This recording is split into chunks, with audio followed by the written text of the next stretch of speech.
faire entendre.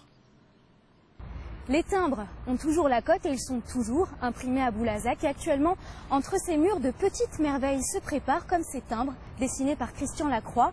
Jérôme Doumingue et Arthur John vous les font découvrir. Un timbre aux couleurs bigarrées, les connaisseurs reconnaîtront l'univers Lacroix. Christian Lacroix, le célèbre couturier, lui-même timbrifié le CNCS, dont il est le président d'honneur. Alors au-dessus, ce sont des personnages, en fait, comme un peu, je ne sais pas, des bonnes fées qui flottent autour du CNCS. Et ce sont des personnages costumés, puisque Christian Lacroix est avant tout aussi un créateur de costumes. Et donc il a respecté l'architecture, il a souhaité montrer vraiment le bâtiment pour qu'on identifie vraiment le Centre national du costume de scène. Et puis avec ces personnages qui flottent au-dessus du bâtiment. Un couturier exceptionnel, timbre exceptionnel, qui a nécessité les services d'un graveur, justement, aux doigts de fée. Dans son atelier de l'Allier et de sa main, une centaine de timbres sont déjà nés. Celui-ci, signé Lacroix, lui aura donné, ça va de soi, du fil à retordre, comme jamais.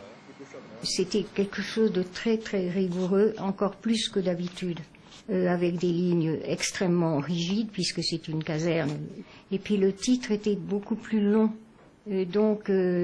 qu'habituellement. Donc c'est toujours difficile à graver, des lettres, surtout des lettres qui sont rondes. Pour sublimer ce dessin, le timbre va subir une double impression. La taille douce va mettre en relief ce bâtiment, rendant l'objet tel un billet de la Banque de France, difficile à contrefaire. Les collectionneurs apprécieront. Le timbre philatélique, il a bien évidemment la vocation première qui est celle du timbre de circuler, mais au-delà de ça, il a une valeur patrimoniale, une valeur de collection qui a un caractère très particulier. Un timbre destiné donc surtout à la philatélie, premier loisir de collection en France.